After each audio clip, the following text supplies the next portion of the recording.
Hi friends, it's me your Anas. Welcome back to my YouTube video. ഏറെ ജനശ്രദ്ധ പിടിച്ചുപറ്റിയ മാരുതി സുസുക്കിയുടെ പ്രീമിയം ആഷ്ബാക്ക് സെഗ്മെന്റിൽപ്പെട്ട 2015 നിരത്തിലിറങ്ങിയ ബലേനോ എന്ന വെഹിക്കിളിനെ കുറിച്ചാണ് നമ്മൾ നോക്കാൻ പോകുന്നത്.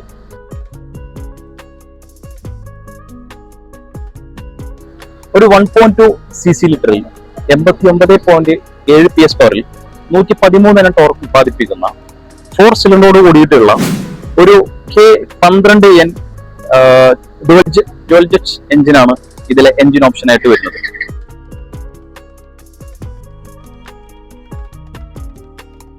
സിഗ്മ, ഡെൽറ്റ, സീറ്റ, ആൽഫ എന്നിങ്ങനെ 4 വേരിയന്റിലായിട്ടാണ് മാരുതി സുസുക്കി ബലേനോയിലെ നിരത്തിൽ ഇറക്കിയിട്ടുള്ളത്. 23, 24 എന്നിങ്ങനെയാണ് കമ്പനി അവകാശപ്പെടുന്ന ബലേനോയുടെ മൈലേജ്. ഫസ്റ്റ് ഓഫ് ഓൾ നമുക്ക് ഇതിന്റെ ഒരു പ്രൊഫൈൽസ് നോക്കാം. ഒരു ഫ്രണ്ട് പ്രൊഫൈൽ നോക്കുമ്പോൾ വൈൽഡ് ആയിട്ടുള്ള വിൻഷീൽഡ് കാണാം. ഇത് ഡ്രൈവ് ചെയ്യുന്ന ഒരാൾക്ക് ഒരു ബെറ്റർ വിസിബിലിറ്റി, ഒരു ലോങ് ഡ്യൂറേഷൻ ആയിട്ട് എൻഹാൻസ് ചെയ്യാൻ സാധിക്കും. അതോടൊപ്പം തന്നെ ഒരു 2 ക്യാരക്ടർ ലൈൻ, ഒരു ബോൾനെസ് എൻഹാൻസ് ചെയ്യുന്ന 2 ക്യാരക്ടർ ലൈൻ ഇതിന് ഒന്നുകൂടെ സ്റ്റൈലിഷ് എലഗൻ ലുക്ക് ആക്കുന്നു. അതോടൊപ്പം തന്നെ നമ്മുടെ ഡിസൈൻസ്, അതുപോലെ ഗ്രില്ല്, അതുപോലെ ലോഗോ, അതുപോലെ തന്നെ നമ്മുടെ സ്കിഡ് പ്ലേറ്റ് എല്ലാം, അതുപോലെ തന്നെ DRLs, day time running lamp എല്ലാം ഈ വെഹിക്കിളിനെ ഒന്നുകൂടെ മനോഹരമാക്കുന്ന ഫീച്ചേഴ്സ് ആണ്.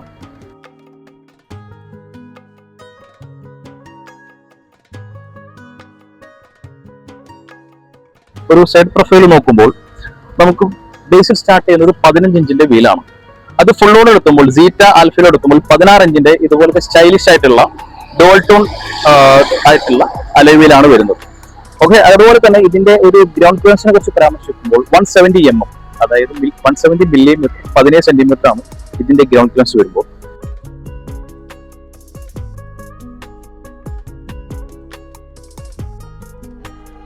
ഇതിലൊരു ബാക്ക് പ്രൊഫൈൽ വരുമ്പോൾ ഒരു ഇന്റഗ്രേറ്റഡ് സ്പോയിലറും, ഒരു ഹൈ മൗണ്ട് സ്റ്റോപ്പ് ലാമ്പും, അതുപോലെ തന്നെ ഒരു ഡിയർ ഡീഫോക്കസ് ലെൻസും, അതുപോലെ തന്നെ വൈപ്പറും, അത് ക്രോം ഡിസൈനിലുള്ള ഒരു ആകൃതിയിലുള്ള ഒരു ബാക്ക് എലമെന്റും, അതോടൊപ്പം തന്നെ ഇതിന്റെ ബൂട്ട് സ്പേസ് കപ്പാസിറ്റി എന്ന് പറയുമ്പോൾ 318 ലിറ്റർ ആണ് ഇതിന്റെ ഒരു ബൂട്ട് സ്പേസ് കപ്പാസിറ്റി വരുന്നത്. അത് കൂടുതൽ ലഗേജ് നിങ്ങൾക്ക് ഇതിൽ കെയർ ചെയ്യാൻ വേണ്ടിയിട്ട് നിങ്ങൾക്ക് സഹായിക്കും. ഓക്കെ, ഇന്റീരിയർ സംസാരിക്കുമ്പോൾ നമ്മുടെ വിൻഡോ മൗണ്ടൻസ് ഇവിടെ കാണാം. നമുക്ക് ഇലക്ട്രിക്കലി അഡ്ജസ്റ്റ് ചെയ്യാൻ കഴിയുന്ന ORVMs, ഔട്ട്സൈഡ് ഡ്രൈവർ വിമർ. അതുപോലെ തന്നെ സ്റ്റിയറിംഗിലേക്ക് എത്തുമ്പോൾ ഒരു ഡി കട്ട് സ്പോർട്ടി സ്റ്റിയറിംഗ് ആണ് ഇതിൽ വരുന്നത്. ഇതിൽ നമുക്ക് ടിൽറ്റ് ഓപ്ഷൻസും ഇതിൽ അവൈലബിൾ ആണ്. ഓക്കെ, അതുപോലെ ടെലസ്കോപ്പിക് ഓപ്ഷനും ഫുൾ ഓപ്ഷൻ എത്തുമ്പോൾ നമുക്ക് കിട്ടുന്നതാണ്. അതുപോലെ തന്നെ എടുത്ത് പറയാവുന്ന ഒരു ഫീച്ചർ എന്ന് വെച്ചിട്ടുണ്ടെങ്കിൽ ഒരു ഹെഡ് അപ്പ് ഡിസ്പ്ലേ ആണ്. ഓക്കെ, നമ്മുടെ സ്പീഡ് കിലോമീറ്ററിൽ നമുക്ക് തല വെട്ടിച്ചിട്ട് ഇതിൽ നോക്കേണ്ട ആവശ്യമില്ല. നമുക്ക് ഹെഡ് അപ്പ് ഡിസ്പ്ലേയിൽ നമ്മുടെ കിലോമീറ്റർ സ്പീഡും കാര്യങ്ങളൊക്കെ അറിയുന്നതാണ്. നമ്മുടെ ഈ വെഹിക്കിളിന് ഒരു 6 എയർ ബാഗ്സ് ആണ് വരുന്നത്. അതുപോലെ തന്നെ ഒരു സ്റ്റാൻഡേർഡ് ആയിട്ടുള്ള 4 സ്പീക്കേഴ്സ് നമുക്ക് ഇതിൽ കാണാം.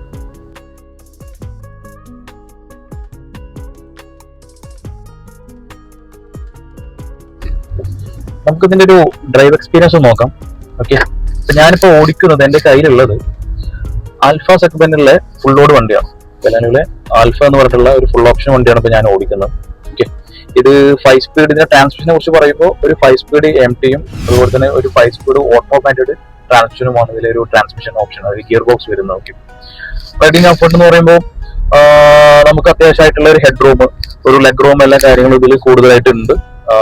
കുറച്ച് ടോൾ ആയിട്ടുള്ള ആളുകൾക്കാണെങ്കിലും കുറച്ച് ഷോർട്ട് ആയിട്ടുള്ള ആളുകളാണെങ്കിലും ഒക്കെ ഇത് വളരെ അനായാസം ഹാൻഡിൽ ചെയ്ത് നമുക്ക് ഓടിക്കാവുന്നേ ഉള്ളൂ. ഓക്കെ, വണ്ടിക്ക് ഒരു ഏകദേശം ഒരു നല്ലൊരു റൈഡിങ് കംഫർട്ട്നെസ് എനിക്ക് ഫീൽ ചെയ്യുന്നുണ്ട് ഇതിൽ. ഒരു ടേണിംഗ് റേഡിയസ്, ഇതിന്റെ ടേണിംഗ് റേഡിയസ് എന്ന് പറയുമ്പോൾ ഒരു 4.81 ആണ് ഇതിന്റെ ഒരു ടേൺ റേഡിയസ് എന്ന് പറയുന്നത്. ഓക്കെ, വളവുകളൊക്കെ കേവുകളൊക്കെ നമുക്ക് അനായാസമായിട്ട് ഓടിച്ചെടുക്കാം. സ്റ്റിയറിംഗിനെ കുറിച്ച് പറയുമ്പോൾ ഹാരജൻ അല്ല, ഇലക്ട്രിക് മോട്ടോർ വരുന്ന ഇലക്ട്രിക് ആയിട്ടുള്ള സ്റ്റിയറിംഗ് ആണ് ഇതിൽ വരുന്നത്. ഇത് നമുക്ക് ടിൽട്ടും അതുപോലെ തന്നെ ടെലസ്കോപ്പിക് ആയിട്ടുള്ള ഓപ്ഷൻസും വരുന്നുണ്ട്. ഓക്കെ, അതുപോലെ തന്നെ നമുക്ക് ഇവിടെ ഒരു ഹെഡ് അപ്പ് ഡിസ്പ്ലേ കാണാം. ഇതിൽ നമ്മുടെ ടൈം അല്ലെങ്കിൽ നമ്മൾ ഓടിച്ചോടിക്കുന്ന കിലോമീറ്റേഴ്സും ഇതിൽ നമുക്ക് കാണാം. അതുകൊണ്ട് തന്നെ നമുക്ക് തല തിരിച്ച് നമ്മളെ ഈ ഡിജിറ്റൽ ഇൻസ്ട്രുമെന്റേഴ്സിലേക്ക് നോക്കേണ്ട ആവശ്യമില്ല. ഓക്കെ, പിന്നെ AC സിസ്റ്റം ആണെങ്കിൽ പോലും പെട്ടെന്ന് ഒരു കൂളിംഗ് ആവുന്നുണ്ട്. പിന്നെ സർ ഇത് ഇതാണ് ഒരു IRVMs. ഇതിന്റെ ഒരു ബെനിഫിറ്റ് എന്ന് പറയുന്നത് റിയർ വ്യൂ മിറർ എന്ന് പറയും. അതായത് ബാക്കിൽ നിന്ന് നമ്മുടെ ആളുകൾക്ക് കമ്പാരിറ്റീവ്ലി ഒരു റൈഡിങ് കൾച്ചേഴ്സ് കുറച്ച് കുറവാണ് അല്ലെ. എന്തിനാണ് ഏത് സമയത്താണ് ഡിം ഉപയോഗിക്കുക, അതുപോലെ തന്നെ ഏത് സമയത്താണ് ബ്രൈറ്റ് ഉപയോഗിക്കുക എന്നറിയില്ല. ഇൻ കേസ് നമ്മൾ ബാക്കിൽ വരുന്നൊരു വെഹിക്കിള് ബ്രൈറ്റ് ലൈറ്റ് ഉപയോഗിക്കുമ്പോൾ നമുക്ക് എന്ത് സംഭവിക്കും, ആ വെളിച്ചം ഇതിലേക്ക് റിഫ്ലക്ട് അടിച്ച് നമ്മുടെ കണ്ണിലേക്ക് വരും. അപ്പൊ നമുക്കൊരു ഭയങ്കരമായിട്ടുള്ളൊരു ഒരു സഫിക്കേഷൻ വരും, നമുക്കൊരു ഒരു കണ്ണ് ഒരു പ്രോപ്പർ വിസിബിലിറ്റി അവിടെ നഷ്ടപ്പെടും, വിഷൻ നഷ്ടപ്പെടും. അപ്പോൾ ഈ ഓട്ടോ ബട്ടൺ ഇത് പ്രസ് ചെയ്യുകയാണെങ്കിൽ ഓട്ടോമാറ്റിക് ആയിട്ട് നമുക്ക് ബാക്കിലെ വണ്ടികൾ കാണാനും കഴിയും. ആ ഒരു ബ്രൈറ്റ് അടിച്ച റിഫ്ലക്ഷൻ നമ്മളെ കണ്ണിൽ പതിച്ച് നമുക്കൊരു ഒരു കംഫർട്ട്, ഒരു ഡിസ്കംഫർട്ട്നെസ് ഇവിടെ നമുക്ക് അവോയ്ഡ് ചെയ്യുക എന്നുള്ളതാണ് അതിന്റെ ഒരു മെയിൻ ഇന്റൻഷൻ എന്ന് വെച്ചിട്ട്.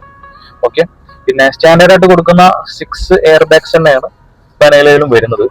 അതായത് നമ്മളെ സ്റ്റിയറിംഗ്, പിന്നെ കേർട്ടൺ, പിന്നെ നീസ് ആയിട്ടുള്ള രീതിയിലാണ് ഇതിന്റെ ആ ഒരു എയർ ബാഗ് സിസ്റ്റം വരുന്നത്. ഓക്കെ, പിന്നെ ഡാഷ്ബോർഡ് ആണെങ്കിൽ അത്യാവശ്യം ആ ഒരു ക്വാളിറ്റി നന്നായിട്ട് കൊടുത്തിട്ടുണ്ട്, ഒരു ഭയങ്കര ഒരു പ്രീമിയം. ഇതിന്റെ ഫുൾ ലോഡിൽ എത്തുമ്പോൾ 9 ഇഞ്ചാണ് ഇതിന്റെ ഒരു സ്റ്റീരിയോ ഒരു സൈസ് എന്ന് പറയുന്നത്. ഓക്കെ, ഇതിൽ തന്നെ നമുക്ക് Apple CarPlay, Android autoplay connectivity options ഇതിൽ വരുന്നുണ്ട്. ഓക്കെ, ഒരു 4 സ്പീക്കേഴ്സ് ആണ് ആക്ച്വലി ഇതിൽ വരുന്നത്. അതുപോലെ തന്നെ ഒരു ഓട്ടോമാറ്റിക് ക്ലൈമറ്റ് കൺട്രോളും നമുക്ക് ഇതിൽ വരുന്നുണ്ട്. അതിന്റെ ഒരു ബെനിഫിറ്റ് എന്ന് വെച്ചിട്ടുണ്ടെങ്കിൽ ക്യാബിലെ ചൂട് അല്ലെങ്കിൽ ടെമ്പറേച്ചർ സെൻസ് ചെയ്തിട്ട് എത്രത്തോളം എയർ ഫ്ലോ കൊടുക്കണം എന്നുള്ളത് ഒരു ബെനിഫിറ്റ് ആണ്. മൈലേജിന്റെ ഒരു കൺസപ്ഷൻ നമുക്ക്, ഫ്യൂൽ കൺസപ്ഷൻ നമുക്ക് ഇതിൽ കൺട്രോൾ ചെയ്യാൻ പറ്റും. ഇതിൽ എഞ്ചിൻ ഓപ്ഷൻ വരുന്നത് നമ്മൾ നേരത്തെ സംസാരിച്ച പോലെ ഒരു 1.2, അതായത് ഒരു 4 സിലിണ്ടർ ആണ് ആക്ച്വലി ഇതിൽ വരുന്നത്. ഈ 4 സിലിണ്ടർ കപ്പാസിറ്റി എന്ന് പറയുമ്പോൾ ആക്ച്വലി ഒരു ബെനിഫിറ്റ് എന്ന് വെക്കുമ്പോൾ നമുക്ക് നോയിസ് ആൻഡ് വൈബ്രേഷൻ ആർഷ്നെസ് കുറവായിരിക്കും, അതായത് NVH റേഷ്യോ നമുക്ക് കുറവായിരിക്കും. അതായത് നമ്മൾ ഇതിന്റെ ഒരു ഭയങ്കര റിസേൺഡ് ആയിരിക്കും ഇതിന്റെ എഞ്ചിൻ വരുന്നത്.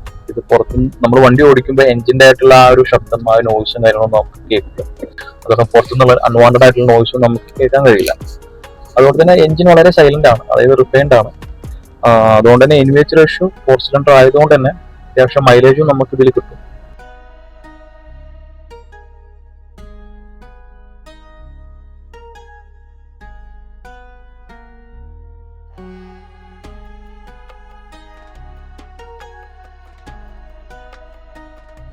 Anyway, thank you so much for watching my video. എൻ്റെ ഈ വീഡിയോ ഇഷ്ടപ്പെട്ടു എന്ന് വിചാരിക്കുന്നു. Anyway, please subscribe and support. അടുത്ത വീഡിയോ വരുമായി. Bye bye.